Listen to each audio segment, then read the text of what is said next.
Hello students, एक बार फिर से आप सभी का स्वागत है अपने online platform math with Rakesh sir में। और पिछले काफ़ी समय से थोड़ी सी एक बार कुछ वीडियो वगैरह अपलोड नहीं कर पाए, लेकिन अब रेगुलरली कंटेंट आपको प्रोवाइड कराएंगे। तो मैथमेटिक्स अपने सारी की सारी प्लेलिस्ट डाल के सभी टॉपिक टाइप वाइज करेंगे और अच्छे से करेंगे मुना, है ना। देखो, आज मैं ज़्यादा आपका टाइम खराब न करते हुए पहला चैप्टर अपने स्टार्ट करते हैं मुना, नंबर सिस्टम। अच्छा, अब नंबर सिस्टम में सबसे पहले आप सभी को पता है नंबर सिस्टम स्टार्ट कर रहे हैं। सबसे पहले अपने थ्योरी करेंगे जी, और उसके बाद अपने कुछ एक क्वेश्चंस देखेंगे उससे रिलेटेड, उस टाइप से रिलेटेड क्वेश्चन भी देखेंगे यहीं पे आपके लिए। देखो, सबसे पहले जैसे नंबर्स में बात करें तो आपको संख्याओं के बारे में पूछा जाता है। आपको नॉलेज होना चाहिए कि संख्याएं कितने प्रकार की होती हैं, कौन कौन सी संख्याएं होती हैं सर, इवन नंबर कौन से होते हैं, ओड नंबर कौन से होते हैं, उसके बाद ऐसे ही प्राइम नंबर कौन से होते हैं जी, कंपोजिट नंबर कौन से होते हैं, ये सभी चीजें अपने एक बार पहले आपको पता होना चाहिए। देखो, तो सबसे पहले जैसे मैं बात करूँ ना संख्याएं, है ना, तो संख्याएं आप सभी को पता है जी दो प्रकार की होती है। कितने प्रकार की होती है यदि आपसे पूछे तो टू टाइप्स की होती है ना। दो प्रकार की संख्याएं होती हैं। एक तो होती है मुना कौन सी, वास्तविक संख्याएं। कौन सी होती है भाई, वास्तविक संख्याएं। ठीक है, वास्तविक संख्याएं जिन्हें आप इंग्लिश में बोलते हो रियल नंबर्स। क्या बोला जाता है, रियल नंबर्स। ठीक है, और दूसरी अपनी होती है मुना कौन सी, काल्पनिक संख्याएं। काल्पनिक संख्याएं भाई, काल्पनिक संख्याएं कौन सी होती हैं, तो आप बोलोगे जी इमेजिनरी नंबर्स। देखो, सबसे पहले यदि अपने बात करें तो संख्याओं को टू टाइप्स में डिवाइड किया गया है। एक कौन सी अपनी वास्तविक संख्याएं और दूसरी है कौन सी, काल्पनिक संख्याएं। देखो, वास्तविक संख्याएं आपसे पूछे कि वास्तविक संख्याएं कौन सी होती हैं, तो बिल्कुल सिंपल सा अपने को जवाब देना है। जो नंबर लाइन के ऊपर अपने जिन संख्याओं को डिनोट कर सके, जिन्हें दर्शा सके, वो सारी की सारी क्या होती है जी, वास्तविक संख्याएं। जैसे आप सभी को पता है ये कोई नंबर लाइन है मान लो, है ना। यहाँ पे जैसे 0 है, उसके बाद 1 है, 2 है, ये सभी अपने पास हैं, -1 है, -2 है। तो इस नंबर लाइन पे जिन भी संख्याओं को अपने दर्शा सके वो सारी की सारी कौन सी होती है मुना, रियल नंबर होती हैं। जैसे मैं आपको बोलूं कि 1.5 है तो आप बोल सकते हो सर 1.5 यहाँ पे आएगा जी, है ना।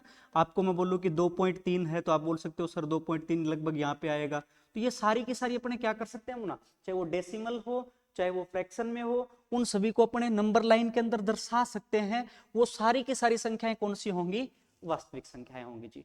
अब आप बोलोगे सर काल्पनिक संख्याएं कौन सी होती है, तो आप बोलोगे जो नंबर लाइन के ऊपर हम जिन्हें दर्शा न सके वो सारी की सारी कौन सी होती हैं, इमेजिनरी नंबर्स होते हैं, यानी काल्पनिक संख्याएं होती हैं। जैसे आपने यदि आपके पास 11th 12th में मैथ वगैरह रहा हो तो आप सभी को पता होगा, जैसे 3+4 आइटा है या फिर 2+3 आइटा है, जहां पे भी आइटा वगैरह ये आ जाए अपने, ये तो सभी ये सारे के सारे क्या होते हैं, इमेजिनरी नंबर्स होते हैं, यानी काल्पनिक संख्याएं होती हैं। तो मोटे मोटे तौर पे अपने बात करें तो क्या आप बोलोगे जी, संख्याएं दो प्रकार की, वास्तविक और काल्पनिक संख्याएं। ठीक है भाई। अच्छा, अब अपने को यहाँ पे है ना, जैसे कंपटीशन एग्जाम में यहाँ पे कौन सी देखनी है, रियल नंबर्स के बारे में ही देखना है, यानी वास्तविक संख्याओं के बारे में ही देखना है। अब देखो, सबसे पहले जैसे मैं बात करूं तो आप बोलोगे सर जैसे संख्याओं में यहाँ पे तीन संख्याएं आप सभी को पता है। जैसे सबसे पहले मैं बात करूंगा ना प्राकृत संख्याएं, एक होती है कौन सी, प्राकृत संख्याएं जी। ठीक है, दूसरी कौन सी, तो आप बोलोगे जी पूर्ण संख्याएं, नेचुरल नंबर। दूसरी कौन सी है, पूर्ण संख्याएं यानी होल नंबर्स, होल नंबर्स भाई, है ना।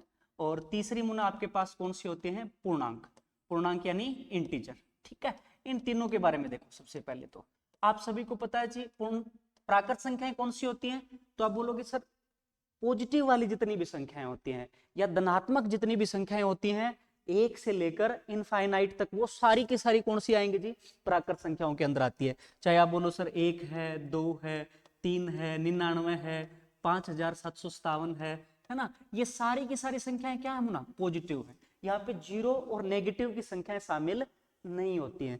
पॉजिटिव वाली जितनी भी संख्याएं हैं वो सारी की सारी कौन सी होंगी मुना, प्राकृत संख्याएं। ठीक है, इंग्लिश में कहते हैं इन्हें नेचुरल नंबर, इसलिए इन्हें डिनोट किससे करते हैं, कैपिटल एन से। किससे डिनोट करते हैं यदि आपसे पूछे तो आप बोलोगे जी कैपिटल एन से डिनोट करते हैं। पहली बात क्लियर है जी। दूसरी है अपनी पूर्ण संख्याएं।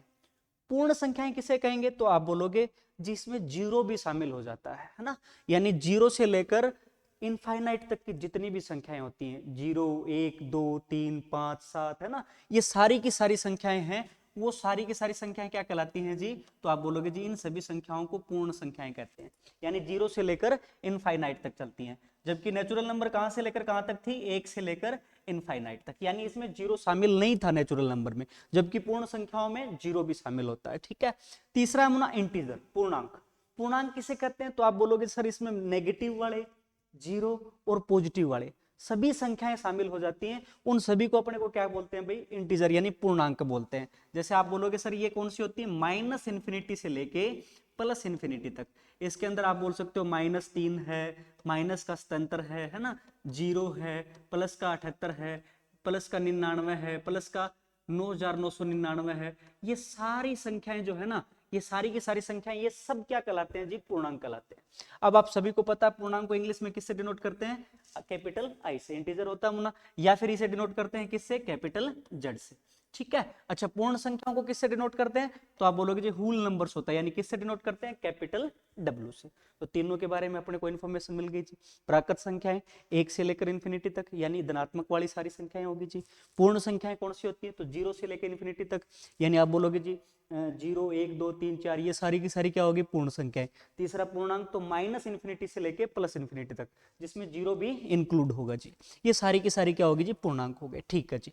अच्छा, अब अपने बात करते हैं जी कौन सा? सम संख्या और विषम संख्या। सम संख्या और विषम संख्या, यानी इवन नंबर्स और ओड नंबर्स।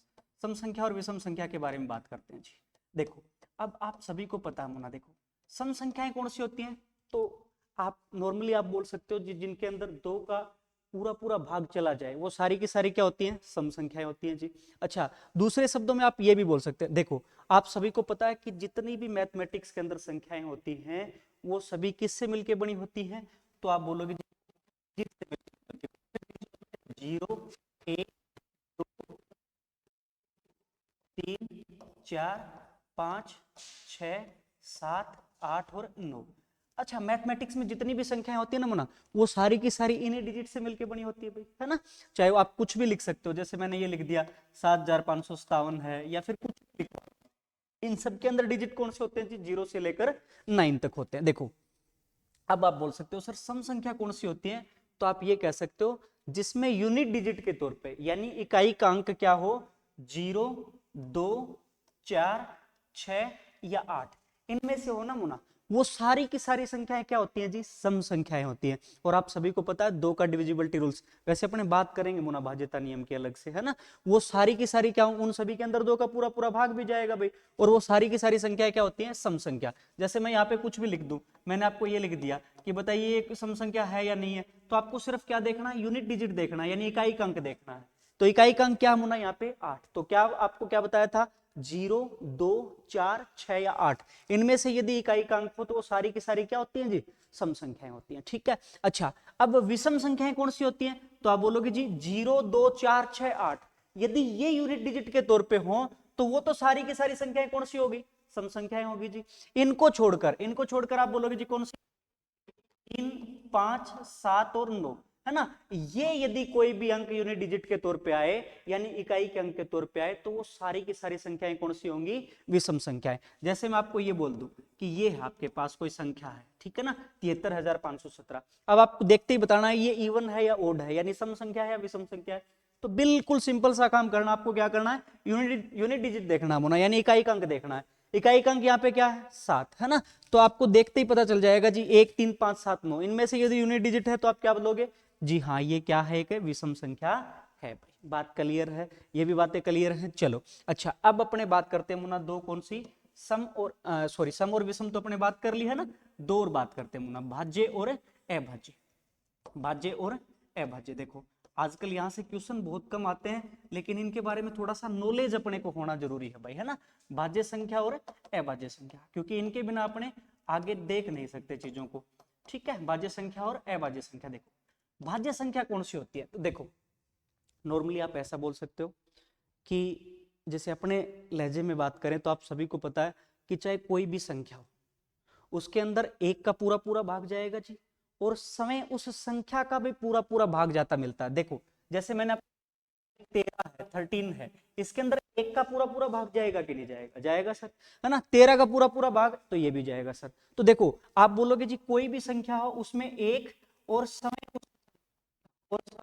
उस संख्या, है ना, इन दोनों का तो हमेशा पूरा पूरा भाग जाता हुआ मिलता है जी, मिलता है ना सभी संख्याओं के अंदर, है ना। अच्छा, यदि यदि इन दोनों को छोड़कर, यानी एक और समय उस संख्या को छोड़कर और किसी संख्या का उसके अंदर पूरा पूरा भाग चला जाए, तो वो तो होती है मुना कौन सी? भाज्य। जैसे मैं आपको बात करूं 12 है, 12 है ना, तो देखो 12 के अंदर एक और 12 का तो पूरा पूरा भाग जाता है मुना, उसके अलावा 2 का भी जाता है सर, 3 का भी जाता है, 4 का भी जाता है, 6 का भी जाता है, तो ये क्या अपने आप में भाज्य संख्या है सर, ठीक है ना।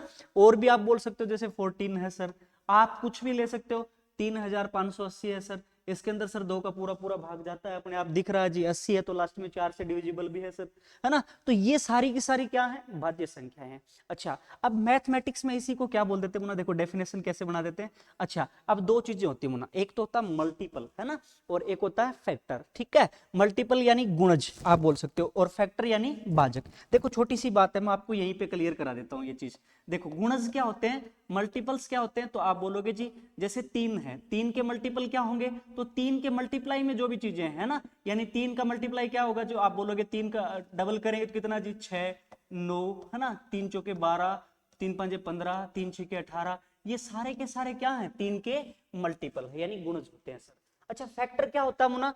फैक्टर आप बोलोगे सर क्या होता है कि, आप बोलोगे फैक्टर क्या होता है कि उस संख्या में कौन कौन सी संख्याएं कंप्लीटली डिवाइड हो रही है ना, यानी किस किस संख्या का पूरा पूरा भाग जा रहा है। जैसे आपसे कोई पूछे कि 20 के फैक्टर बताइए भाई क्या होगा, तो 20 के फैक्टर क्या होंगे, तो आप बोलोगे सर 20 में एक का पूरा पूरा भाग जाता है सर, 2 का भी जाता है, 4 का भी जाता है, 5 का भी पूरा पूरा भाग जाता है, 10 का भी जाता है और 20 का भी जाता है, तो ये सारे के सारे क्या होंगे? 20 के फैक्टर होंगे मुना, भाजक होंगे। बात क्लियर है? तो मल्टीपल और फैक्टर में आपको डिफरेंस थोड़ा सा समझ में आ गया होगा।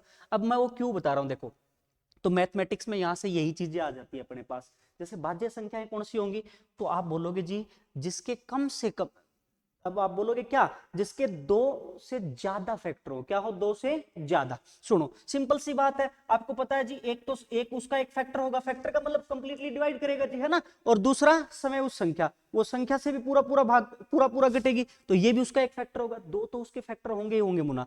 उसके अलावा यदि कोई भी एक तीसरा फैक्टर है या 3 से ज्यादा है, तो वो अपने आप में क्या होंगी सर? भाज्य संख्याएं। तो आप मैथमेटिकल में क्या बोल सकते हो, तो आप बोलोगे सर जिसके 2 से ज्यादा फैक्टर हो वो कौन सी होंगी? भाज्य संख्या होंगी, ठीक है। अभाज्य संख्या कौन सी होगी, तो आप बोल सकते हो सर जिसमें एक और समय उस संख्या केवल 2 का ही भाग जाता है, इसके अलावा किसी भी संख्या का भाग न जाए। जैसे 13 है मुना, या तो 1 का भाग जाता है या फिर 13 का ही भाग जाता है, उसके अलावा किसी भी संख्या का भाग नहीं जाता, तो 13 क्या अपने आप में अभाज्य। ऐसी 17 भी क्या है? अभाज्य संख्या। 19 भी क्या है? अभाज्य संख्या, ठीक है। अब मैथमेटिक्स में यदि आप डेफिनेशन देना चाहो तो क्या बोलोगे? जिसके केवल क्या हो? 2 फैक्टर हो, 2 से ज्यादा फैक्टर न हो, है ना, वो सारी की सारी क्या होंगी सर? अभाज्य संख्याएं होंगी, ठीक है ना। तो प्राइम नंबर्स और कंपोजिट नंबर्स के बारे में आपको पता चल गया होगा सर। अब छोटी छोटी बातें यहां से आ जाती है, देखो एक एक दो दो चीजें मैं आपको बता देता हूं यहीं पे। प्राइम नंबर्स में एक आपसे पूछा जा सकता है कई बार, क्या को प्राइम नंबर्स क्या होते हैं? को प्राइम नंबर्स, यहां से एक क्वेश्चन आ जाता है कई बार। को प्राइम नंबर्स तो अपने को पता होना चाहिए जी, को प्राइम नंबर्स क्या होते हैं, है ना। सह अभाज्य संख्याएं क्या होती है मुना? सह अभाज्य संख्याएं। देखो सह अभाज्य संख्याएं किसे बोला जाता है, तो आप बोलोगे जी ऐसी कोई भी दो ऐसी संख्याएं, कोई भी दो ऐसी संख्याएं जिनके बीच में कोई भी कॉमन फैक्टर न हो, है ना, जिनके बीच में कोई भी कॉमन फैक्टर न हो, या फिर दूसरे शब्दों में आप क्या बोल सकते हो, जिनका एचसीएफ क्या हो? 1 हो, वो आपस में क्या कहलाती है सर? सहभाज्य संख्याएं कहलाती हैं। जैसे मैं यहाँ पे बात करूं, एक अपने पास है 12 है ना, दूसरा अपने पास है, जैसे मेरे पास कुछ भी ले सकते हो आप, मैंने यहाँ पे ले लिया जैसे मान लो 17 ले लिया, है ना, 17 ले लिया। अब देखो प्राइम फैक्टराइजेशन, या फिर और भी आप ले सकते हो, जैसे मैंने एक 8 ले लिया, एक आपके पास 9 ले लिया, ठीक है ना, एग्जांपल के तौर पे मैं आपको बता रहा हूं। अब इसका प्राइम फैक्टराइजेशन करें मुना, है ना, यानी अभाज्य गुणनखंड करें तो कितने का? 2, फिर 2 गुणा 2, है ना, 2 दूनी 4 दूनी 8, ये प्राइम फैक्टराइजेशन होंगे। अब 9 के प्राइम फैक्टराइजेशन क्या होंगे मुना? तो 3 गुणा 3, ये लो सर। अब यहाँ पे आप देखो दोनों के अंदर कोई भी कॉमन फैक्टर है क्या? यहाँ पे सर 3 हुए हैं तो यहाँ पे कोई 2 नहीं है, यहाँ पे 3 है तो यहाँ पे 3 नहीं है सर, तो कोई भी कॉमन फैक्टर नहीं है। इसीलिए अब कोई भी कॉमन फैक्टर नहीं है तो आप दूसरे शब्दों में ये भी बोल सकते हो सर इनका HCF क्या होगा, 1 होगा। क्या होगा, 1, ठीक है ना। तो ये दोनों संख्याएं आपस में क्या कहलाएंगी, को प्राइम नंबर्स यानी सहभाज्य संख्याएं कहलाती हैं। तो शायद आपको समझ में आ गया होगा सर सहभाज्य संख्याएं क्या होती हैं। जैसे और भी आप बोल सकते हो, जैसे 14 और 15 है अपने पास, है ना। तो 14 का प्राइम फैक्टराइजेशन करें तो क्या होगा मना, 2 गुणा 7, जबकि 15 का क्या होगा, तो आप बोलोगे सर 3 गुणा 5, ठीक है ना। अब इन दोनों के अंदर कोई भी कॉमन फैक्टर है क्या, नहीं है सर, तो इनका HCF क्या होगा, 1। तो आप बोलोगे सर ये दोनों की दोनों संख्याएं आपस में क्या कहलाएंगी, को प्राइम नंबर्स कहलाएंगी यानी सहभाज्य संख्याएं कहलाएंगी। तो को प्राइम नंबर्स के बारे में आपको पता चल गया होगा सर।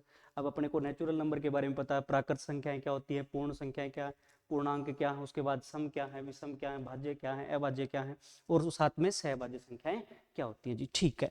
अब अपने बात करते हैं, देखो मुना नेक्स्ट अपने बात करेंगे, दो संख्याएं होती हैं प्रीम में और अप्रीम में।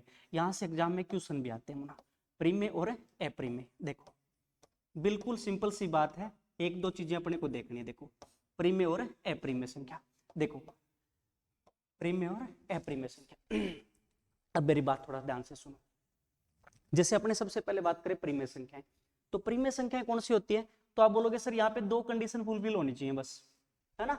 अब वो दो कंडीशन कौन सी हैं, पहली कंडीशन क्या है, तो आप बोलोगे सर ऐसी संख्याएं जिसे आप अंश बटे हर के रूप में लिख सको, है ना। आप क्या बोलोगे, ऐसी संख्याएं जिसे आप अंश बटे हर के रूप में लिख सके, अंश के रूप में लिखा जा सके। अब यहाँ पे इस वर्डिंग का थोड़ा सा महत्व होना, के रूप में लिखा जा सके, लिखा जा सके, ठीक है ना। अच्छा, या फिर अपने जैसे नॉर्मली अपने 9th 10th में पढ़ते सर पी बटे क्यू के रूप में लिखा जा सके, बात वही है मुना, अंश बटे हर के रूप में बोल दो चाहे पी बटे क्यू के रूप में बोल दो, है ना। अच्छा दूसरी कंडीशन क्या है मुना, यहाँ पे जो हर है ना डिनोमिनेटर है उसकी वैल्यू क्या नहीं होनी चाहिए सर, 0 के बराबर नहीं होनी चाहिए। क्या नहीं होनी चाहिए, 0 के बराबर उसकी वैल्यू नहीं होनी चाहिए। क्यों नहीं होनी चाहिए, उसका भी मैं आपको रीजन बता देता हूं। देखो यदि आप 0 में किसी भी संख्या से डिवाइड करोगे, 0 में किसी भी संख्या से डिवाइड करोगे तो आप बोलोगे सर इसकी वैल्यू क्या नहीं है, 0। लेकिन यदि किसी भी संख्या के अंदर आप 0 से डिवाइड करोगे, किसी संख्या को यदि आप 0 से डिवाइड करोगे तो फिर इसकी वैल्यू क्या आ जाती है मुना, इन्फिनिटी, है ना। तो यहाँ पे डिनोमिनेटर की जगह यानी हर की जगह यदि अपने 0 ले लेते हैं तो आप बोलोगे सर उसकी वैल्यू क्या हो जाती है, इनफाइनाइट हो जाती है, यानी अनंत हो जाती है ना। तो इसलिए वो क्या नहीं हो सकती, रैशनल नंबर नहीं हो सकती। बात क्लियर है। तो दो ही कंडीशन है, अंश बटे हर के रूप में लिख सके सर, और दूसरा हर की वैल्यू क्या नहीं होनी चाहिए, 0। जैसे जैसे एग्जांपल के तौर पे बात करें मुना, आप बोल सकते हो सर 2/3। अब जैसे ही आपने देखा अंश बटे हर के रूप में है सर, हर का वैल्यू 0 नहीं है, तो आपके बोलोगे सर ये क्या है, प्रीम संख्या है। आप बोलो जी 3/5 है, ठीक है सर, अंश बटे हर के रूप में है, हर का वैल्यू 0 नहीं है, तो ये भी क्या है, प्रीम संख्या है। अब आपके पास जैसे ही आ जाए, आपके पास 7 है मान लो, आपको बोल दे कि सर ये प्रीम है कि अप्रीम है, तो यहाँ पे थोड़ा सा अपने कंफ्यूज हो जाते हैं। यदि ये स्टेटमेंट अच्छे से नहीं देखते तो कंफ्यूज हो जाते हैं। अपने देखते हैं जी अंश अंश अकेला है, हर नहीं है यहाँ पे, तो अपने क्या लिखी हुई नहीं है ना, तो अपने क्या सोचते हैं कि ये प्रीम में संख्या नहीं है, जबकि ऐसा नहीं है मोना। क्यों नहीं है, देखो ये अपने को क्या लिखा हुआ है यहाँ पे, देखो स्टेटमेंट में पहली कंडीशन क्या है, जिसे अंश बटे हर के रूप में लिखा जा सके, है ना। हम लिख सकते हैं क्या, इसको लिख सकते हैं सर। यदि मैंने 7 के बटे में 1 लगा दिया तो वैल्यू तो 7 ही रहनी है भाई, है ना, वैल्यू तो 7 ही रहनी है। अंश बटे हर के रूप में लिख दिया कि नहीं लिख दिया, लिख दिया सर। और हर का मान क्या नहीं है, 0 नहीं है, तो दोनों कंडीशन फुलफिल हो रही है। तो 7 अपने आप में क्या है, प्रीमेय संख्या सर। ऐसे ही मैं आपको बोल दूं 5 क्या है, प्रीमेय है क्या प्रीमेय, तो आप बोलोगे सर ये भी प्रीमेय है। कैसे हुई, बटे में 1 लगा दो सर। मैं आपको बोल दूं -3 क्या है, प्रीमेय है या अप्रीमेय है, तो आप बोलोगे सर ये भी प्रीमेय है। क्यों है, क्योंकि बटे में सर मैंने 1 लगा दिया तो वैल्यू तो -3 ही रहनी है भाई, और अंश बटे हर के रूप में लिख दिया, हर का मान क्या नहीं है, 0 नहीं है। मैं आपको बोल दूं 0 क्या है, प्रीमेय है या अप्रीमेय, तो आप बोलोगे सर ये भी क्या है, प्रीमेय संख्या है। क्यों, क्योंकि 0/1 लगा दो या 2 लगा दो, कुछ भी लगा दो, वैल्यू तो 0 ही रहनी है। हर का मान 0 नहीं होना चाहिए, बस अंश का मान हो सकता है सर, ठीक है ना। तो अंश बटे हर के रूप में लिख दिया, हर का मान 0 नहीं है, तो 0 भी अपने आप में क्या है, प्रीमेय संख्या। तो यहां से देखो मुना 3 चीजें अपने पास आ जाती है। क्या आ जाती है, देखो सिंपल सी बात है, मैं आपको बताता हूं कि सारी की सारी प्राकृत संख्याएं, अब आपको पता है प्राकृत संख्याएं कौन सी हैं, तो आप बोलोगे सर 1 से लेकर इनफाइनाइट तक होती है ना, 2 3 4 5 7 57 9797, जो भी है, सारी की सारी जो प्राकृत संख्याएं होती हैं वो सारी की सारी क्या होती है मुना, तो आप बोलोगे सर वो सारी की सारी प्रीमेय संख्याएं होती हैं। क्यों होती है, बटे में आप क्या लगा सकते हो, 1 लगा सकते हैं जी, ठीक है। दूसरा स्टेटमेंट क्या बोल रहा हूं मैं आपको, सारी की सारी सभी जो पूर्ण संख्याएं होती हैं, पूर्ण संख्याएं होती हैं, सभी पूर्ण संख्या वो भी क्या होती है मुना। अब आप बोलोगे सर पूर्ण संख्याओं में जीरो और इंक्लूड हो जाता है, तो जीरो भी क्या है सर, प्रीमेय संख्या है। तो सभी पूर्ण संख्याएं होती हैं वो भी सारी की सारी क्या होती है मुना, प्रीमेय संख्या होती है। ये बात भी क्लियर हो गया होगा, है ना। तीसरी चीज क्या, सारे के सारे जो इंटीजर होते हैं मुना, पूर्णांक होते हैं, वो भी सारे के सारे क्या होंगे, प्रीमेय। क्योंकि इंटीजर में क्या आ जाएगा, माइनस की वैल्यू और आ जाएगी, तो उसके बटे में भी क्या कर सकते हैं जी, एक कर सकते हैं। तो ये भी क्या होंगे सर, सारे के सारे प्रीमेय संख्याएं होंगी। तो प्रीमेय के बारे में आपको पता चल गया होगा, है ना। अच्छा, दूसरा मुना अप्रीमेय। अप्रीमेय क्या होंगी, तो आप बोलो सर जिसका कोई निश्चित मान न हो, है ना, जिसका कोई निश्चित मान न हो, कोई निश्चित मान न हो जी, कोई निश्चित मान न हो, वो सारी की सारी क्या होती हैं जी, अप्रीमेय संख्याएं होती हैं, ठीक है ना। जैसे आप बोलोगे सर रूट 2 है, रूट 2 की वैल्यू 1.414, ये तो अपने लेते हैं मुना, आगे चलती रहती है ना। ऐसे ही रूट 3 है, रूट 3 का वैल्यू 1.732, ये तो लेते हैं सर, आगे चलती रहती है। ऐसे ही आप बोलोगे सर रूट 5 है, रूट 6 है, रूट 7 है ना, रूट 7 है, रूट 8 है, ये सारी की सारी क्या है, अप्रीमेय संख्याएं। रूट 10 है, रूट 11 है, ठीक है ना। ऐसे आप बोलोगे सर पाई, पाई की वैल्यू 3.14 अपने लेते हैं मुना, ये आगे चलता रहता है इसका वैल्यू, तो ये भी क्या है, एक अप्रीमेय संख्या। तो ये सभी क्या है, अप्रीमेय संख्या। अब आप एक चीज यहाँ पे ध्यान रखना मुना, देखो जैसे मैं आपको बोलूं रूट 4, रूट 4 प्रीमेय है कि अप्रीमेय, तो यहाँ पे आपको ध्यान रखना, देखो रूट 4 आपसे कोई पूछे प्रीमेय है कि अप्रीमेय, तो आप क्या बोलोगे, अब रूट 4 का निश्चित मान होता है कितना, 2, तो ये परिमेय संख्या है, ये ध्यान रखना। यानी रूट में जिसका निश्चित मान हो वो सारी क्या होंगी, परिमेय संख्या। जैसे रूट 4 है, रूट 9 है, रूट 16 है, इन सभी के क्या होते हैं मुना, निश्चित मान होते हैं ना भाई। रूट 16 का 4 है, रूट 25 है, इसका निश्चित मान है जी कितना, 5। तो ये सारी की सारी जिनका रूट में जिसका निश्चित मान हो वो सारी की सारी किस में आएंगी मुना, परिमेय संख्या में। बात क्लियर। और रूट में जिसका निश्चित मान न हो वो सारी क्या आएंगी, अप्रीमेय संख्या में। पाई भी क्या होगी सर, अप्रीमेय संख्या। तो परिमेय और अप्रीमेय के बारे में थोड़ा सा आपको पता चल गया होगा सर। परिमेय क्या होती है, तो अंश बटे हर के रूप में लिख के। दूसरा, हर का मान क्या नहीं होना चाहिए सर, 0 नहीं होना चाहिए। मैंने आपको सारी एग्जाम्पल वगैरह बता दिए। सारी की सारी प्राकृत संख्याएं क्या होती हैं सर, परिमेय होती हैं। सभी पूर्ण संख्याएं भी परिमेय होती है, और सारे के सारे पूर्णांक भी क्या होते हैं, परिमेय। अप्रीमेय जिसका कोई निश्चित मान न हो, ठीक है ना, जैसे रूट में जिसका निश्चित मान न हो, या फिर पाई है, ये सारे के सारे क्या होंगे मुना, अप्रीमेय संख्याएं होंगी, ठीक है ना। और रूट में जिसका निश्चित मान हो वो सारे के सारे क्या होंगे मुना, परिमेय संख्याएं होंगी। जैसे रूट 4 है, रूट 9 है, रूट 16 है, ये सारी की सारी क्या होंगी, परिमेय संख्या होंगी। तो आपको समझ में आ गया होगा ये चीजें। चलो अब आगे थोड़ा सा और बात करते हैं यहीं पे, कैसे, देखो आपने देखा होगा दशमलव के बारे में थोड़ी सी बात करते हैं। देखो यहीं से डेसिमल के बारे में बात करते हो ना। आपसे पूछे दशमलव कितने टाइप का होता है, तो आप सभी को पता होगा ना, कितने टाइप का होता है, शांत और 2 टाइप का होता है, शांत दशमलव और अशांत दशमलव।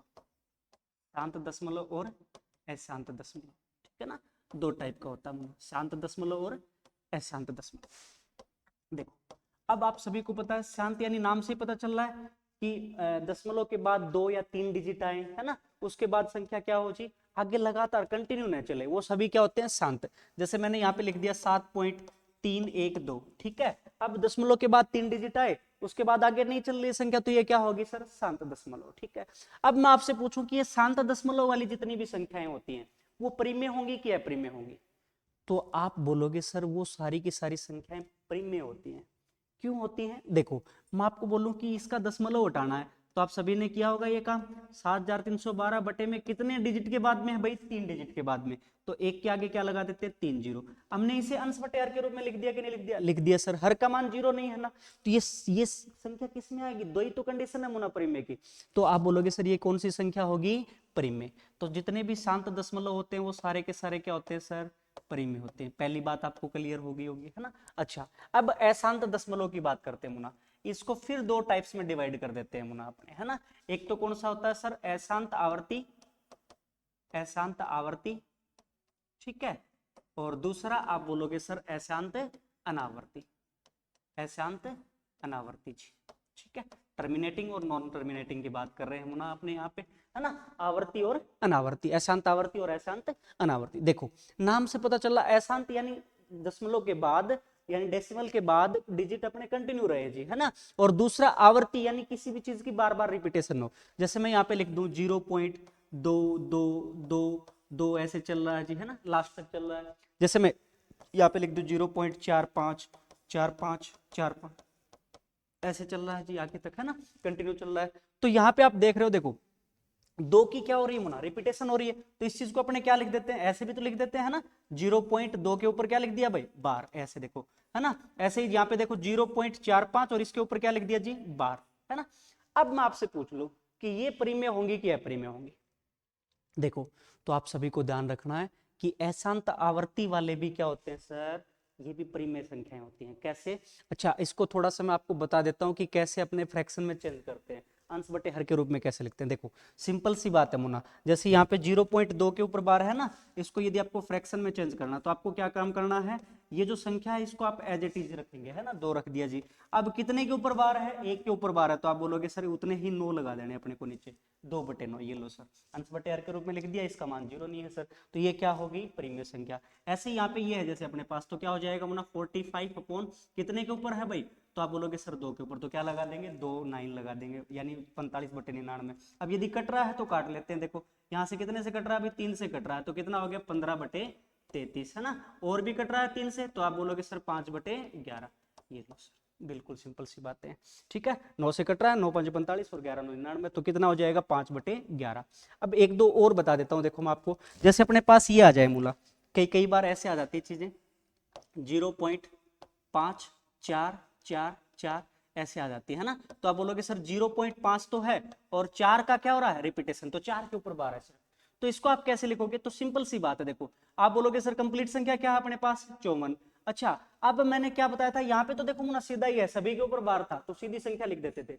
जिन यहाँ पे आपको क्या देखना है, जिस संख्या के ऊपर बार नहीं है ना, उसको कंप्लीट संख्या में से माइनस करना है। तो किसके ऊपर बार नहीं है भाई, 5 के ऊपर, तो -5 कर दिया सर। बटे में क्या आएगा, तो आप देखो सर कितने संख्या के ऊपर बार है, तो देखो यहाँ पे एक ही संख्या के ऊपर बार है, तो उतने ही तो अपने को क्या लेने हैं सर, 9, तो एक संख्या के ऊपर बार है तो 9 ले लिया जी, और जिसके ऊपर बार नहीं उसके लिए क्या लेना है, 0। बिल्कुल सिंपल सी कहानी है। अब 54 में से 5 गए तो आप सभी को पता है कितना हो गया, 49, बटे में कितना हो गया, 90, ये लो सर, ये इसका वैल्यू।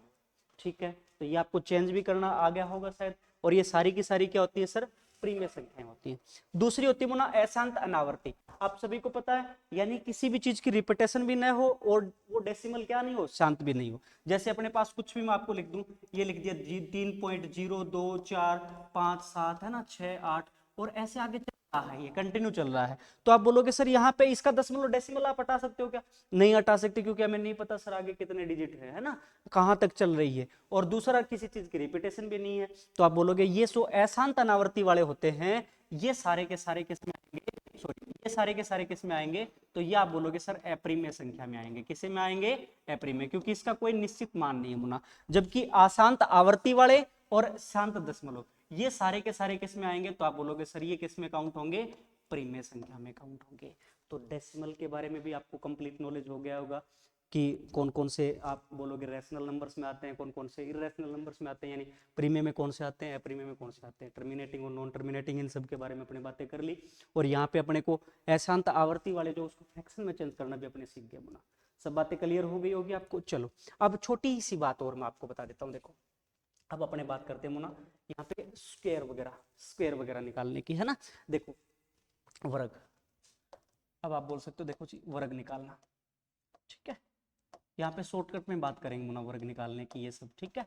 देखो सबसे पहले जैसे मैं बात करूं तो आपको पता होना चाहिए जी स्क्वायर निकालने के लिए क्या क्या मेथड होते हैं। अब वो क्यों पता होना चाहिए वो भी मैं आपको चीजें बताऊंगा। देखो अपने पास जैसे मान लो कोई भी चीज ये आ जाए कि वर्ग निकालना है, तो सबसे पहली विधि आपके पास आई थी जी क्या, आप प्राइम फैक्टराइजेशन करके बचपन में करते थे, है ना। प्राइम फैक्टराइजेशन कैसे करते थे, मान लो जैसे किसी भी संख्या का निकालना है, मेरे को 256 का निकालना है जैसे, तो बचपन में अपने कैसे करते थे जी, छोटी से छोटी संख्या किसका डिवाइड किया, 2 से, कितना आ गया, आप बोलोगे सर ये आ गया 128, फिर 2 से डिवाइड किया कितना आ गया 64, फिर 2 से डिवाइड किया 32, है ना, फिर 2 से डिवाइड किया कितना 16, फिर 2 से डिवाइड किया कितना भाई 8, फिर 2 से डिवाइड किया कितना आ गया 4, फिर 2 से डिवाइड किया 2, है ना, फिर 2 से डिवाइड किया 1, इस तरीके से। फिर दो दो के क्या बनाते थे मुन्ना, अपने पेयर बनाते थे, दो दो के क्या बनाते थे, पेयर। तो ये अपने पास एक मेथड था पुराने टाइम पे जब हम बच्चे होते थे। तो कितना आ गया, तो आप बोलोगे 2 दूनी 4 दूनी 8 दूनी 16, ये इसका आप बोलोगे स्क्वायर रूट है। अब देखो प्राइम फैक्टराइजेशन को भी अपने बचपन में ऐसे करते थे। यदि थोड़ी सी अपने को डिविजिबिलिटी रूल्स के बारे में पता है तो इसी चीज को अपने आसान कर सकते हैं। कैसे, सुनो। अब यही क्वेश्चन है, आप बोलोगे सर जरूरी नहीं है कि आप 2 से ही करो, आपको बड़ी से बड़ी संख्या किसका पता है कि इसके अंदर डिविजिबल हो रहा है ना। जैसे आपको पता है क्या इसके अंदर 8 का पूरा पूरा भाग जा रहा है, यदि आपको ये पता तो डायरेक्टली आप किससे भाग दे सकते हो, इसको 8 से भाग दो। देखो आप बोलोगे जी 8 तिये 24 और 8 दूनी 16, फिर आपको पता 8 से भाग जा रहा है जी, 8 चौके 32, फिर 4 से जा रहा है जी, ये लो सर, है ना। तो 8 के पेयर 1 बन गया सर, है ना, और 4 अपने आप में क्या है, परफेक्ट स्क्वायर नंबर है भाई। तो 4 का वर्गमूल कितना, 2, तो 8 दूनी कितना हो गया भाई 16, ये लो सर इसका स्क्वायर रूट। सिंपल सी बात है। तो ये चीजें अपने हिसाब से करनी है कि आपको है ना ऐसे नहीं चलना है कि छोटी से छोटी संख्या कैसे भाग दे, क्योंकि आपको टाइम भी थोड़ा सा सेव करना है। अब मैंने ये प्राइम फैक्टराइजेशन मेथड क्यों बताया मुन्ना, है ना।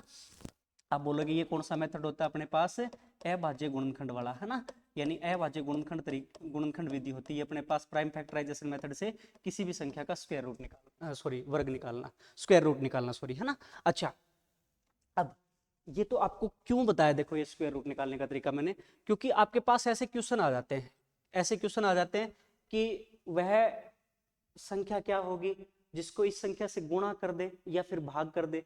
जैसे कोई भी एक क्वेश्चन ले लेता हूं मैं आपको यहाँ पे, है ना, जैसे मैंने ये ले लिया 512 है, ठीक है। आपसे बोलेगा कि 512 को किस संख्या से गुणा किया जाए या किस संख्या से भाग किया जाए कि यह अपने आप में एक पूर्ण वर्ग संख्या बन जाए, पूर्ण वर्ग संख्या बन जाए। सॉरी वो अपने, है ना, जैसे अपने बात कर रहे थे यहाँ पे स्क्वायर रूट की बात कर ली मैंने, यहाँ पे वर्ग की बात नहीं की, पहले एक बार स्क्वायर रूट का थोड़ा सा बता दिया, है ना। अच्छा, अब जैसे अपने बात कर रहे हैं यहाँ पे कि 512 को किस संख्या से गुणा करें या भाग दे कि अपने आप में पूर्ण वर्ग संख्या बन जाए, तो बिल्कुल सिंपल है, अपने को क्या काम करना, प्राइम फैक्टराइजेशन मेथड लगाना मुना। अब 512 आप सभी को पता है जी 8 से पूरा पूरा डिवाइड हो रहा है, कितना हो गया, तो आप बोलोगे सर 64, फिर 8 से डिवाइड हो रहा है, कितना हो गया जी, आप बोलोगे 8, है ना, 8, और उसके बाद कितने से हो रहा है जी 8, ये लो सर। तो 8 का अपने आप में क्या है, परफेक्ट स्क्वायर है जी। अब यहाँ पे 8 है ना, इसको आप क्या डिवाइड कर सकते हो, देखो इसका प्राइम फैक्टराइजेशन करो, तो आप बोलोगे सर 4 गुणा 2, तो 4 तो अपने आप में क्या है, परफेक्ट स्क्वायर है जी। क्या बच गया अपने आप में, 2, तो या तो आपको क्या करना पड़ेगा, 1 2 और लेके आना पड़ेगा, है ना। तो कितने से गुणा करें यदि आपसे पूछे तो आप बोलोगे जी 2 से मल्टीप्लाई कर दे। आपसे पूछे कि कितने से भाग दें तो आप ये भी बोल सकते हो सर इसमें 2 एक्स्ट्रा है, इससे यदि डिवाइड कर दे तो भी अपने आप में ये क्या बन जाएगी, परफेक्ट स्क्वायर नंबर बन जाएगी, यानी पूर्ण वर्ग संख्या बन जाएगी। तो ऐसे क्वेश्चन अपने से पूछते हैं मुना। हाँ, तो मैं बीच में थोड़ा सा आपको बताना भूल गया मुना, स्क्वायर के बारे में, यानी वर्ग वर्ग निकालने के बारे में, है ना। देखो यहाँ पे मैं बता देता हूँ थोड़ा सा आपको। तो वर्ग निकालने वाले में एक क्वेश्चन तो अपना सीधा बन जाता है, कैसे।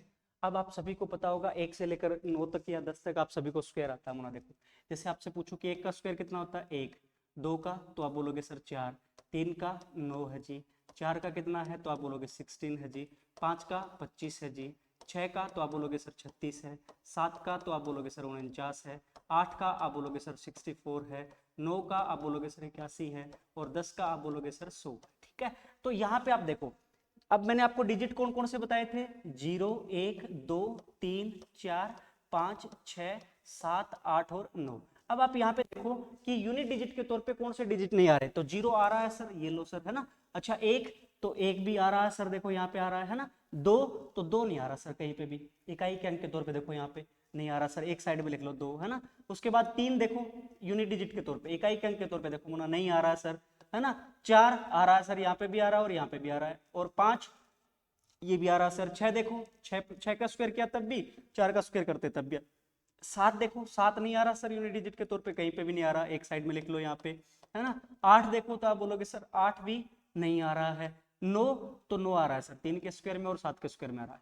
तो 2 3 7 और 8, ये 4 नंबर, ये 4 अपने पास डिजिट आ गए मुना। तो यहां से एक क्वेश्चन सीधा बन जाता है कि यदि किसी भी संख्या का यूनिट डिजिट 2 3 7 या 8 हो तो वो कभी भी पूर्ण वर्ग संख्या नहीं हो सकती, अर्थात उसका पूरा पूरा वर्गमूल ज्ञात नहीं कर सकते। बिल्कुल सिंपल सी कहानी अपने पास क्या है कि जिस संख्या में इकाई के अंक के तौर पे, यानी यूनिट डिजिट के तौर पे आपको ध्यान रखना है, इकाई के अंक के तौर पे 2 3 7 या 8 आ जाए तो वो संख्या कभी भी पूर्ण वर्ग संख्या नहीं हो सकती, पूर्ण वर्ग संख्या नहीं हो सकती जी, और उसका पूरा पूरा वर्गमूल ज्ञात नहीं कर सकते। सिंपल सी कहानी है ना। अच्छा, अब दूसरा अपने बात करते, देखो दूसरा अपने क्या बात करते हैं जी, अब स्क्वायर निकालने का शॉर्टकट में थोड़ा सा आपको बता देता हूँ। देखो अब यहाँ पे वही चीजें बेस लेके चलना होता है मुन्ना, है ना। देखो अब आपके पास मान लो 100 के नजदीक कोई संख्या हो, 100 के नजदीक कोई संख्या हो और उसका आपको स्क्वायर निकालना है, ठीक है ना। 100 के नजदीक कोई संख्या है जी, उसका आपको स्क्वायर निकालना है। जैसे कोई भी संख्या ले लेता हूं मैं, 97 ले लिया, इसका आपको स्क्वायर निकालना है, तो आप 1 सेकंड में बता सकते हैं। कैसे? बिल्कुल सिंपल सी कहानी है, सुनना। अब आप बोलोगे 97 है, 100 के नजदीक है, 100 से कितना कम या ज्यादा ये देखना अपने को। तो आप बोलोगे 97 क्या है, 100 से 3 कम है। तो 3 जितना भी कम या ज्यादा होता है ना उसका स्क्वायर करो, यानी वर्ग करेंगे। तो 3 का स्क्वायर कितना हो गया मुन्ना, 9। और उसको हमेशा 2 डिजिट में लिखना होता है। तो 2 डिजिट में लिखेंगे तो कैसे लिखेंगे 9 को, तो आप बोलोगे सर 0 9 लिख दिया, ये लो सर, है ना। अच्छा, अब जितना भी कम है ना उस संख्या में से घटा देंगे, और यदि ज्यादा है तो उस संख्या में ऐड कर देंगे। तो 3 कम है ना 100 से, 3 कम है 97, तो 97 में से 3 माइनस कर दो, यानी कितना हो गया 94, ये लो सर इसका स्क्वायर है, ठीक है। ऐसे ही मैं जैसे बोलूं 96 का स्क्वायर करो, तो आप बोलोगे सर कितना कम है 100 से, 4 कम है। तो 4 कम है तो 4 का स्क्वायर कितना, 16, है ना। उसको कितने अंकों में लिखोगे, 2 अंकों में, ये लो सर 2 अंकों में ही है ना। अब 4 कम है तो 96 में से 4 माइनस कर दो, कितना हो गया 92, ये लो जी। 102 है, जैसे 102 का स्क्वायर करना है तो बिल्कुल सिंपल सी कहानी, आप बोलोगे सर कितना ज्यादा है, 2 ज्यादा है, तो 2 का स्क्वायर कितना 4, तो 2 डिजिट में लिखना तो कैसे लिखोगे 0 4, ये लो सर। अब 2 ज्यादा ना तो 102 में 2 ऐड कर देंगे, यानी कितना हो गया 104 0 4, ये लो सर, ठीक है। तो इसके नजदीक यदि आपके पास कुछ भी संख्या, आप ऐसे कर सकते हैं जी। जैसे मैंने को 113 का स्क्वायर करना है, तो बिल्कुल सिंपल सी कहानी है। अब आप बोलोगे जी कितना ज्यादा है, 13 ज्यादा है जी 100 से, है ना। तो 13 का स्क्वायर कितना होता है 169, 169 2 डिजिट में लिखना है तो क्या लिख दिया 69, एक अपने पास क्या होगी जी असल होगी, ठीक है। अब 13 ज्यादा है ना, तो 113 में 13 ऐड करेंगे, कितना हो गया 126, और प्लस एक असल है, यानी कितना हो गया 127, ये लो जी इसका स्क्वायर है, ठीक है। तो शॉर्टकट में कर सकते हैं, 100 के नजदीक कोई संख्या हो तो। अपने वहां पे आगे क्वेश्चंस भी आएंगे, उसमें भी बात करेंगे, ज्यादा टाइम स्पेंड नहीं करूंगा मैं, है ना। अच्छा, दूसरा आप बोलोगे जी क्या, ये तो क्या था 100 के नजदीक कोई संख्या हो। अब मुन्ना 50 के नजदीक कोई संख्या हो, 50 के नजदीक यदि कोई संख्या हो तो फिर कैसे करें जी, तो वो भी बिल्कुल सिंपल है जी। कैसे? तो आप बोलोगे देखो जैसे 47 का करना है मेरे को, 47 का स्क्वायर करना है, तो वैसे ही देखना मुन्ना 50 को बेस मानना है आपकी बात। तो आप बोलोगे जी 50 को बेस मानो, तो 50 से कितना कम या ज्यादा है, तो आप बोलोगे सर 50 से 3 कम है, 3 कम है, 3 का क्या करेंगे स्क्वायर, तो स्क्वायर कितना आया 9, कितने अंकों में लिखेंगे 2, ये लो सर 0 9 लिख दिया। अब वहां पे क्या करते थे मुन्ना, 3 कम था ना, तो उस संख्या में से 3 माइनस किया था, यानी 97 में से 3 माइनस किया था ना। जबकि यहाँ पे आपको क्या करना है, 47 में से 3 माइनस नहीं करना, बल्कि आपको एक बेस लेके चलना है 25, यानी कम हो तो 25 में से ही कम करना है, और ज्यादा है तो 25 में ऐड करना है। तो 3 कम है ना, तो 25 में से 3 माइनस कर दो गुड़िया मुना, कितना हो जाएगा 22, ये लो जी 22, कितना हो गया 2209, ये इसका स्क्वायर है जी, है ना। अब जैसे मेरे को 56 का स्क्वायर करना है, तो आप बोलोगे जी 56 का स्क्वायर क्या होता है, तो कितना ज्यादा है 50 से, 6 ज्यादा है सर, 6 ज्यादा, 6 का स्क्वायर कितना हो गया भाई 36, 2 अंकों में लिख दिया सर। अब 6 ज्यादा है ना, तो आप किस में 6 ऐड करोगे, 56 में नहीं करना आपकी बार, किस में ऐड करना है 25 में, तो 25 और 6 31, ये लो सर इसका स्क्वायर।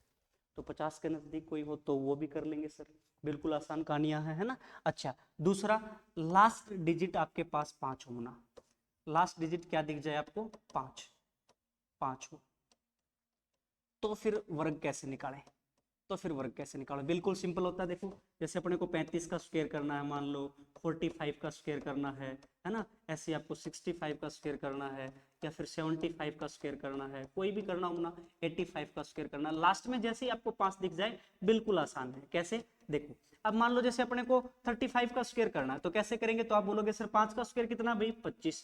अच्छा, जो बची हुई संख्या है ना उसको उससे अगली संख्या से गुणा कर दो, अगली संख्या यानी 5 नहीं मुना, यहाँ पे 3 से अगली संख्या क्या होती है 4, तो 3 चौके 12, ये लो सर ये इसका स्क्वायर है, ठीक है। अब 45 का करना है जैसे, तो 5 का स्क्वायर जी 25 है ना, और 4 को अगली संख्या, 4 से अगली संख्या क्या होती है 5, तो 4 5 20, ये लो जी, है ना। अब 65 का स्क्वायर करना है, तो 5 का स्क्वायर जी 25, और 6 से अगली संख्या क्या होती है 7, तो 6 7 42, ये लो जी, है ना। अब जैसे 75 का करना है, तो 5 का स्क्वायर 25 जी, 7 को अगली संख्या 8 से, तो कितना हो गया 56 25, ये लो जी। अब 85 का करना है, तो 5 का स्क्वायर 25 जी, 8 को अगली संख्या 9 से किया, तो कितना हो गया 72 25, ये लो जी, है ना। तो किसी भी संख्या का ऐसे लास्ट में डिजिट क्या हो, 5 हो, तो अपने क्या कर सकते हैं, 1 सेकंड में स्क्वायर कर सकते हैं।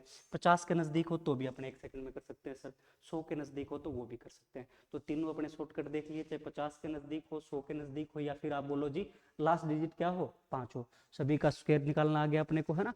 चलो अब अपने स्क्वायर रूट की थोड़ी सी बात कर रहे थे, मैं थोड़ा सा और बता देता हूँ वहां पे, है ना। स्क्वायर रूट में अपने एक विधि सीख ली थी जी, कौन सी, तो आप बोलोगे सर प्राइम फैक्टराइजेशन मेथड हमने सीख लिया था, गुणनखंड विधि सीख ली थी। दूसरी आई होना कौन सी, भाग विधि, भाग विधि, ठीक है। मैं आपको बताता चलूंगा डिविजिबल मेथड, क्यों बता रहा हूँ वो भी मैं आपको रीजन बता रहा हूँ। देखो वहां पे क्यों बताया, क्योंकि वहां पे क्वेश्चन पूछ लेते हैं कि किस संख्या से गुणा करें या भाग करें, तो फिर कौन सा लगाएंगे, प्राइम फैक्टराइजेशन मेथड लगाएंगे, ठीक है ना। अच्छा अब भाग विधि आई, भाग वर्गमूल निकालने की, ये कौन सा सीख रहे हैं मुना, अपने स्क्वायर रूट निकालना यानी वर्गमूल निकालना, ठीक है। अच्छा अब भाग विधि कैसे, देखो अब वही जैसे मैं आपको कोई भी एक ले लेता हूँ यहाँ पे 625 है, जैसे इसका स्क्वायर रूट करना है तो कैसे करते हैं मुना, भाग विधि से। तो आप बोलोगे जैसे दो दो के क्या बनाते थे सर, पेयर बनाते थे, ये लो जी दो दो के पेयर बना लिए, एक पेयर ये हो गया, दूसरा कोई यहाँ पे कोई डिजिट नहीं तो आगे क्या लगा दिया, 0, दो दो के पेयर बनाए सर। अब क्या करना होता था कि ये जो संख्या है ना, एक ऐसी संख्या लेनी है जिसकी उसी संख्या से मल्टीप्लाई करें, तो या तो 6 आ जाए या इससे थोड़ा सा कम आ जाए।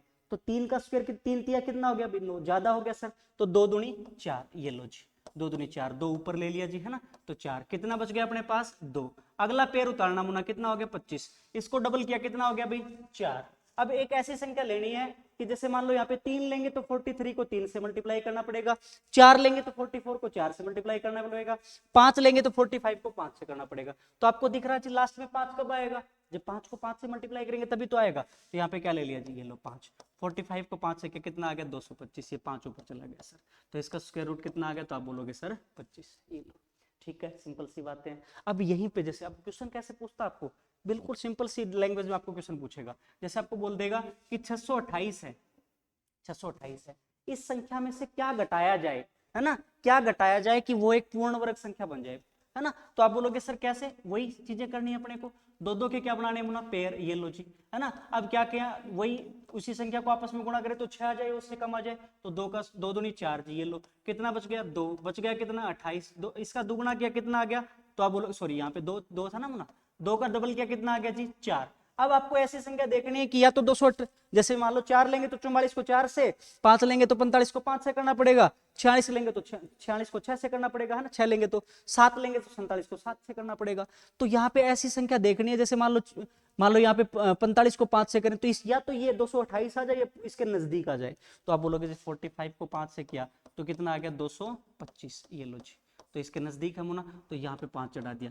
तो आप बोलोगे जी 225 यदि यहाँ पे होता तो अपने आप में पूर्ण वर्ग होती, तो कितना माइनस करना पड़ेगा, 3 माइनस करना पड़ेगा। तो ऐसे क्वेश्चन यहाँ पे आ जाते हैं, ठीक है। थोड़ी सी और प्रैक्टिस करोगे तो ये बात आपको समझ में आ जाएगी। तो दूसरी थी अपनी डिविजिबल मेथड। तीसरा देखो मुना, तीसरा मुना आपको अब शॉर्टकट, यदि आपको पता हो, यदि आपको पता हो कि ये अपने आप में एक पूर्ण वर्ग संख्या है तो फिर उसका वर्गमूल भी अपने बहुत जल्दी निकाल सकते हैं। कैसे, देखो मान लो मेरे पास ऐसी आ जाए 2209 है, ठीक है, इसका स्क्वायर रूट निकालना है, तो बिल्कुल सिंपल सी कहानी है, वही अपने को मैं आपको एक बार फिर से बता देता हूँ। 1 का स्क्वायर 1 जी, 2 का 4, 3 का है जी 9, 4 का जी 16, 5 का 25 है जी, 6 का तो आप बोलोगे सर 36 है, 7 का तो आप बोलोगे सर 49 है, 8 का आप बोलोगे सर 64 है, 9 का तो आप बोलोगे सर 81 है, और 10 का कितना है तो आप बोलोगे सर 100, ठीक है। अब ये क्यों लिखा, देखो मैं थोड़ी सी रीजन बता देता हूँ आपको। आपको ये देखना है कि किस संख्या का स्क्वायर करें तब यूनिट डिजिट यानी इकाई के अंक के तौर पे 9 आ रहा है। तो एक तो सर 3 का करते हैं तो 9 आता है, दूसरा 7 का करते हैं तब भी लास्ट में क्या आता है 9 आता है जी। तो 3 और 7 2 डिजिट है ना, ठीक है। अब आपको क्या करना है, ये जो दहाई का अंक होता है ना, ये जो सेकंड डिजिट है इसको आपको क्या कर देना है, स्किप करना मुना, छोड़ना है, ठीक है।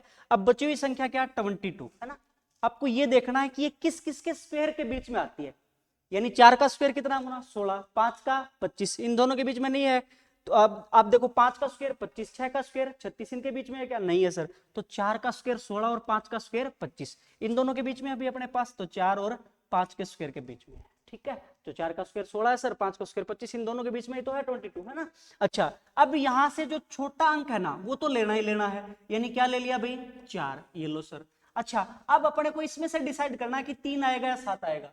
इसके लिए आपको क्या करना है, इन दोनों की मल्टीप्लाई करनी है, कितना हो गया 4 पंजे 20, है ना। अब यदि ये बची हुई संख्या इस मल्टीप्लाई से ज्यादा हो तो अपने को क्या लेना है, बड़ा अंक।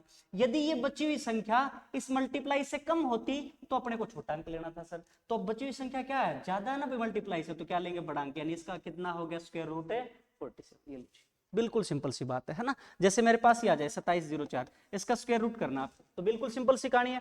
सबसे पहली चीज आप क्या देखोगे, किस किस का स्क्वायर करें तब 4 आ रहा है भाई, तो आप बोलोगे सर 2 का करते हैं तब आता है, 8 का करते हैं तब आता है यूनिट डिजिट के तौर पे, तो 2 और 8 लिख दिया सर। ढाई के अंक को छोड़ देते हैं सर, बची हुई संख्या क्या है 27, किस किस के स्क्वायर के बीच में आती है, तो आप बोलोगे सर 5 के स्क्वायर और 6 के स्क्वायर के बीच में आती है, 25 और 36 के बीच में। तो यहां से क्या ले लेना है अपने पास, 5 तो लेना ही सर, इसमें से 2 आएगा या 8 आएगा, इसके लिए कैसे करें, तो आप बोलोगे सर इन दोनों की करते मल्टीप्लाई, कितना आ गया 5 6 के 30। अब ये बची हुई संख्या 27 क्या है, 30 से छोटी है, छोटी है तो कौन सा छोटा अंक आएगा, यानी कितना भाई, ये लो सर इसका स्क्वायर रूट। तो आपको स्क्वायर रूट भी निकालने आगे होंगे शायद, ठीक है। चलो एक छोटी सी बात और कर लेता हूं ना मैं, ऐसे ही अपने को पास जैसे आपने आ जाए कि घनमूल निकालना, घनमूल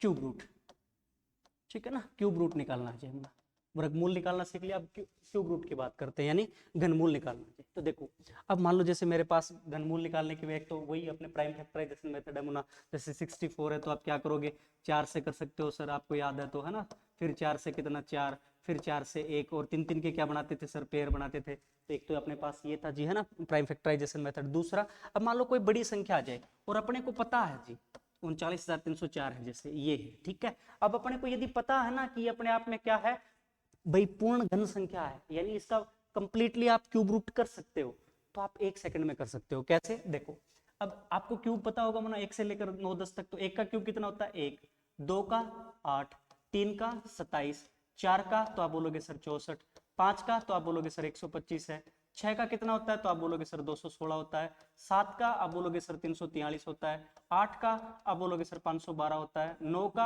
आप बोलोगे सर 729 होता है ना, ऐसे 10 का कितना होता है 1000, ठीक है। तो आपको यहां तक पता है।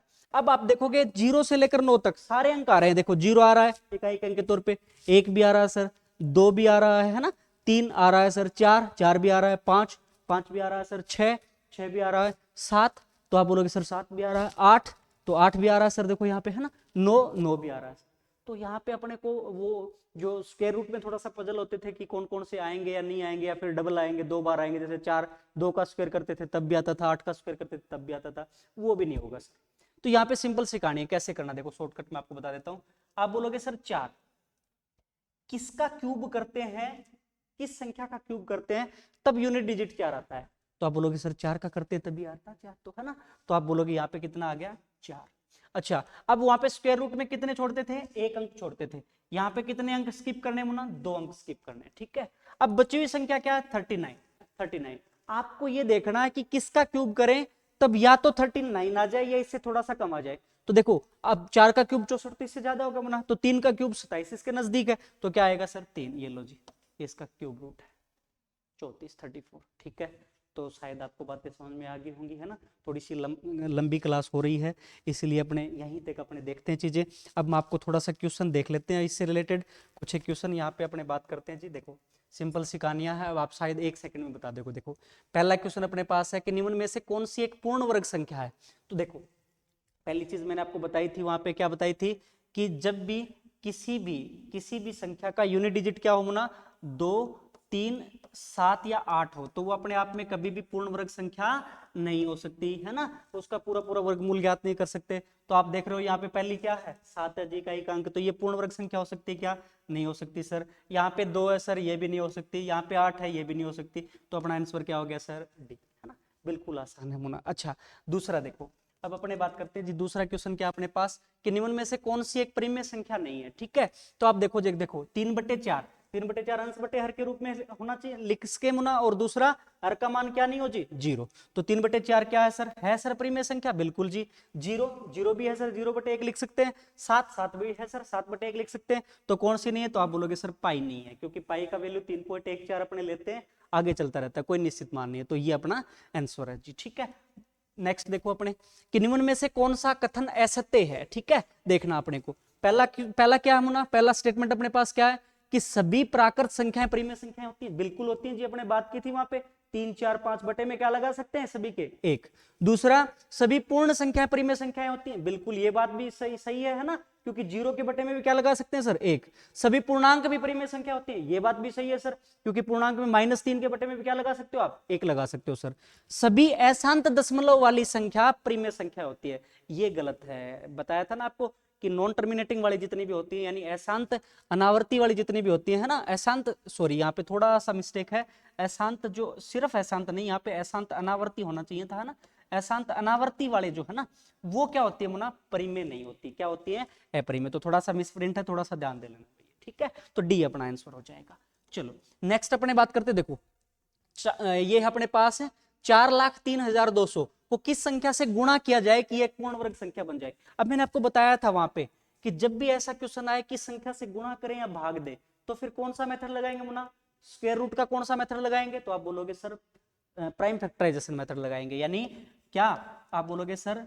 ये अभाज्य गुणनखंड विधि लगाएंगे, ठीक है ना? ये देखो, अब इसमें करने का तरीका अपने पास है मुना। लास्ट में 2 जीरो आता, आपको आप बोल सकते हो सर 100 से पूरा पूरा भाग जाएगा, ये लो जी, ठीक है? लास्ट में 0 32 है मुना, तो 8 से पूरा पूरा भाग जाएगा, आप सभी को पता है। तो 8 5 40, यहाँ पे टूटे बाकी 0 और 8 चौके 32। फिर 4 से जा रहा है मुना, कितना हो गया? 4 दूनी 8 और 4 छके 24 जी, है ना? फिर यहाँ पे देखो अपने पास कितने से जा रहा है, तो आप बोलोगे सर 7 से जा रहा, 9 से भी जा रहा है ना, 6 2 8 और 1 9, 9 से जा रहा है सर, 9 एकम 9 और 9 चौके 36 जी, है ना? फिर कितने से जा रहा है, तो आप बोलोगे सर कितने से जा रहा है? यहाँ पे कुछ मिस्टेक तो नहीं किया ना आपने? 9 एकम 9, 9 चौके 36, ठीक है सर।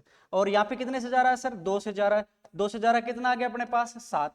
फिर 7 से जा रहा है, ये लो जी, एक, है ना? यहाँ पे चीजें क्लियर है। देखो अब 100 अपने आप में क्या है सर? परफेक्ट स्क्वायर है, 10 गुणा 10 तो होता है गुना, तो कुछ भी गुणा करने की जरूरत नहीं यहाँ पे। तो 4 भी अपने आप में क्या है सर? परफेक्ट स्क्वायर है।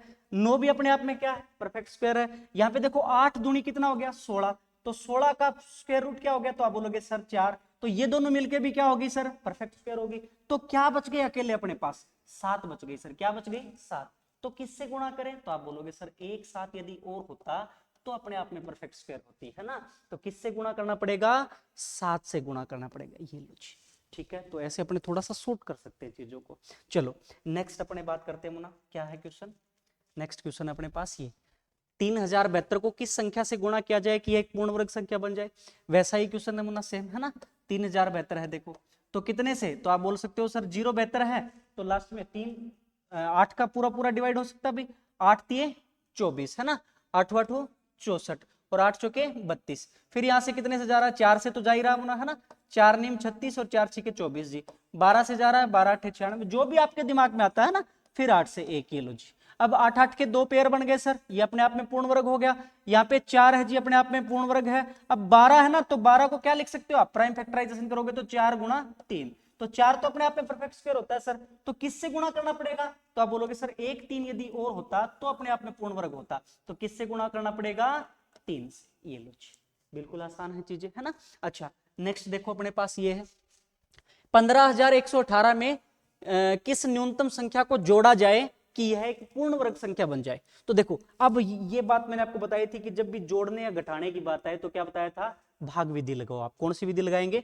भाग विधि। तो 15,118 है मुना, तो क्या करेंगे? भाग विधि कैसे लगाते हैं? दो दो के क्या बनाते हैं मुना? पेयर। ये लो जी, दो दो के पेयर बना लिए, है ना? अब यहां से आप देखो कि सबसे वो संख्या देखनी है कि जिसका आपस में गुणा करे तो या तो एक आ जाए या इससे छोटा, तो एक ही होती है मुना। ये लो जी, एक से क्या कितना आ गया? एक, ठीक है? अच्छा एक का डबल किया, यहाँ पे कितना आ गया? 2। यहाँ पे पूरा का पूरा पेयर उतारना मुना, यानी 15, ठीक है? अब मान लो जैसे यहाँ पे क्या लेंगे, सॉरी 51 है ना, सॉरी सॉरी थोड़ा सा मिस्टेक हो गया अभी। ये क्या है अपने पास? 51 है, 51 है, ठीक है ना? 51 है जी, 51 है यहाँ पे, 51 पूरा पेयर उतारते हैं जी। इसका डबल कितना हुआ? 2। तो यहाँ पे मान लो 2 लेंगे तो 22 को 2 से गुणा करना पड़ेगा जी। 3 लेंगे तो 23 को 3 से, तो 23 3 69 तो ज्यादा हो गया जी, तो 2 लेंगे, 22 दूनी 44, ये लो जी, है ना? यहाँ पे 2 ले लिया जी। कितना आ गया? यहाँ पे कितना बच गया अपने पास? तो आप बोलोगे सर 7 बच गया। अगला पेयर उतारा कितना? अभी 18, है ना? अब अपने पास क्या? तो आप बोलोगे जी कितना? 12 का डबल यानी कितना? 24। अब मान लो यहाँ पे आप कितना 2 लोगे ना, तो 242 को 2 से करना पड़ेगा। 3 लोगे तो 243 को 3 से। अब यहाँ पे चीजें आपके हिसाब से चलती है मुना। कैसे? जैसे यहाँ पे आपको देखना पड़ता है कि लास्ट डिजिट से गुणा करके देखो, तो 3 दूनी 6, तो 600 के समथिंग आता है मुना, है ना? और यहाँ पे 2 लोगे तो 2 दूनी 4, 400 के समथिंग।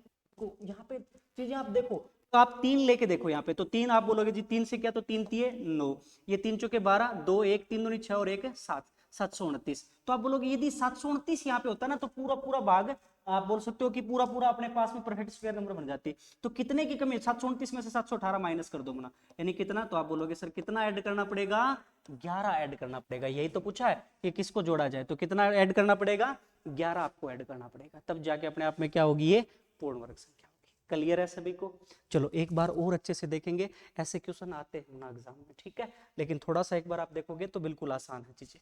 देखो नेक्स्ट अपने बात करते हैं, नेक्स्ट क्वेश्चन क्या अपना, 3452 में किस न्यूनतम संख्या को जोड़ा जाए कि एक पूर्ण वर्ग संख्या बन जाए।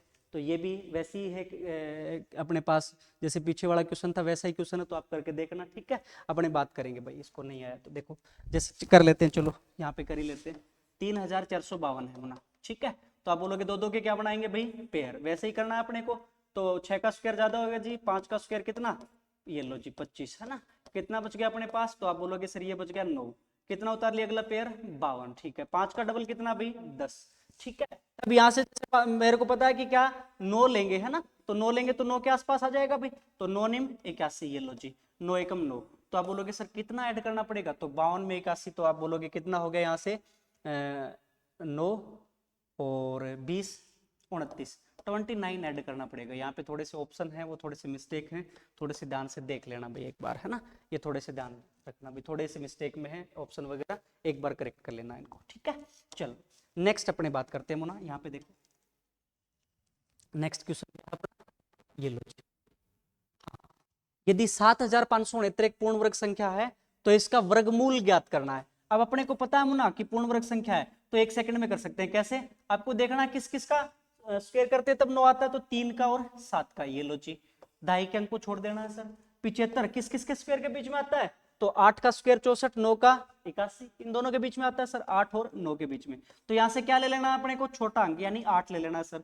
इन दोनों की गुणा करें कितना हो गया, 72। अब 72 से ये जो संख्या है बची हुई, ये क्या है, बड़ी है, बड़ी है तो क्या लेंगे, बड़ा अंक, यानी इसका परफेक्ट स्क्वायर नंबर क्या, सॉरी इसका वर्गमूल क्या आ जाएगा, स्क्वायर रूट क्या आ जाएगा, तो आप बोलोगे सर क्या आ जाएगा 86, ठीक है। एक सेकंड में कर सकते हैं भाई अपने। चलो नेक्स्ट देखते हैं अपने क्या है, यदि 11449 एक पूर्ण वर्ग संख्या है तो इसका वर्गमूल बताना है। तो अपने को पता है सर पूर्ण वर्ग संख्या, तो वही अपने को शॉर्टकट से कर सकते हैं भाई। देखो किस किस का स्क्वायर करते हैं तो 9 आता है, तो 3 और 7 जी, दाई के अंक को छोड़ देना। अब 114 देखो किस किस के स्क्वायर के बीच में आ रहा है, तो आप बोलोगे सर 10 का स्क्वायर 100 और 11 का स्क्वायर 121, तो 10 और 11 के बीच में आ रहा है सर। तो यहां से क्या ले लेना है, 10 तो लेना ही है जी, ठीक है। इन दोनों की मल्टीप्लाई करेंगे कितना आ गया भी 110, 110 से ये बची हुई संख्या क्या है, बड़ी है, तो कौन सा अंक लेंगे जी, बड़ा अंक, ये लो जी। इसका कितना आ गया, तो आप बोलोगे जी इसका स्क्वायर रूट आ गया कितना, सॉरी 107, सॉरी 107 आ गया, ठीक है। बात क्लियर है सभी को? देखो नेक्स्ट अपने बात करते हैं भाई क्या है, नेक्स्ट क्वेश्चन है अपना, यदि 39,304 एक पूर्ण घन संख्या है तो इसका घनमूल, तो ये तो शायद अपने किया भी था, है ना, किया था ना। देखो क्या करना है अपने को, वही भाई आप देखोगे किसका क्यूब करते हैं तब 4 आता है यूनिट डिजिट के तौर पे, तो सर 4 का स्क्वायर, 4 का क्यूब 64 होता है, तो 4 तभी आता है जी, 4 का करते हैं तब। दाई और सैकड़ा दो दो अंकों को क्या कर देना, छोड़ देना। अब किसका क्यूब करेंगे तब या तो 39 आ जाए या इससे थोड़ा सा कम, तो 4 का क्यूब 64 ज्यादा हो गया सर, 3 का क्यूब 27 इसके नजदीक है, तो क्या जाएगा इसका घनमूल क्या जाएगा, तो आप बोलोगे 34 इसका क्यूब रूट हो जाएगा, ठीक है। नेक्स्ट अपने पास क्या, देखो नेक्स्ट अपने पास यदि 1,85,193 1,85,193 एक पूर्ण घन संख्या है तो इसका घनमूल बताना मुना, ठीक है। वैसा ही क्वेश्चन है, देखो आप बोलोगे सर क्या पूर्ण घन संख्या अगले ने दे रखी है, तो घनमूल है अपने आप एक सेकंड में ज्ञात कर सकते हैं भाई। किसका क्यूब करते हैं तब लास्ट में 3 आता है, तो सर 7 का क्यूब 343 होता है, तब लास्ट में 3 आता है जी, तो किसका करते हैं तब 7 का। अब 1 से लेकर 10 तक आपको कम से कम क्यूब याद होने चाहिए, ठीक है। दाई और सैकड़ा क्या कर देना, छोड़ देना मुना। 185 तो किसका क्यूब करते हैं तब 185 के नजदीक होता है भाई, तो 5 का क्यूब 125, 6 का क्यूब 216, ज्यादा हो गया सर 6 का क्यूब, तो 5 का क्यूब 125, ये लो जी, तो इसका क्यूब रूट क्या हो गया 56। बिल्कुल आसान है चीजें अपने पास, क्यूब रूट वगैरह, है ना। देखो नेक्स्ट अपना क्या है, नेक्स्ट क्वेश्चन ये है ना कि देखो 4,05,224 एक पूर्ण घन संख्या है तो इसका ज्ञात करो। तो बिल्कुल वही देखना अपने को, किसका क्यूब करेंगे तब 4 आता है लास्ट में, तो आप बोलोगे सर 4 का करते तभी आता है, दो दो डिजिट क्या कर देने, छोड़ देने सर। अब 405 किसके नजदीक है, देखो भाई किसका क्यूब करते तब नजदीक आता है 405 के, तो 7 का क्यूब सर 343, 8 का क्यूब 512, इससे ज्यादा हो गया, तो किसका करते हैं तब, 7 का करते हैं तब, तो आप बोलोगे जी ये लो जी 7 आ गया, तो इसका क्यूब रूट क्या हो जाएगा 74। बिल्कुल आसान है ना। देखो नेक्स्ट अपने पास क्या दे रखा है, ये है जी 0.3333 को भिन्न में बदले, है ना, यानी 0.3 के ऊपर क्या है, बार है मुना, 0.3 के ऊपर क्या है, बार है। देखो ये है अपने पास 0.3 के ऊपर बार, ठीक है। तो कैसे बताया था आपको, कुछ नहीं करना, ये सेम संख्या लिखनी है मुन्ना। अच्छा यदि किसी के ऊपर बार नहीं होता तो वो माइनस कर देते, लेकिन यहाँ पे है सभी के ऊपर, और बटे में क्या, जितने के ऊपर बार है उतने 9 लगाने जी, 1 9 आ गया, ये लो सर। इसको यदि आप कट करोगे तो कितना आ जाएगा, 1/3, तो ये अपना ए ऑप्शन हो जाएगा, ठीक है। नेक्स्ट देखो, नेक्स्ट देखें अपने 0.45555 है ना, तो आप बोलोगे सर 4 तो रिपीटेशन नहीं है, लेकिन 5 का क्या हो रहा है, रिपीटेशन हो रहा है, तो कैसे करें, तो वही आप बोलोगे सर 45 में से क्या कर दें, इस पूरी संख्या में से जिसका ऊपर बार नहीं है वो क्या करेंगे, माइनस, ये लो जी, जितने के ऊपर बार है उतने क्या लिखने हैं 9, तो एक के ऊपर ये तो 1 9 लिख दिया जी। अब जितने के ऊपर बार नहीं उतने क्या लगाने हैं सर, 0, ये लो जी, है ना, तो 45 में से 4 गया, कितना बच गया अपने पास 41, और बटे में क्या 90, ये लो सर 41/90, ये अपना, ठीक है। बात क्लियर है सभी को। तो ये अपने थोड़े से क्वेश्चन देखे जो आज अपने चीजें की, उसी भी आप पे क्या क्या क्वेश्चन आते हैं, कैसे कैसे पूछे जाते हैं, प्रीवियस ईयर एग्जाम में भी ऐसे ही क्वेश्चन आते हैं अपने पास, तो ये चीजें थोड़ी सी देखनी है भाई, ठीक है। नेक्स्ट क्लास में अपने थोड़ी सी इसमें आगे और बात करेंगे, कैसे कैसे क्वेश्चन आते हैं, क्या क्या चीजें करते हैं, ठीक है।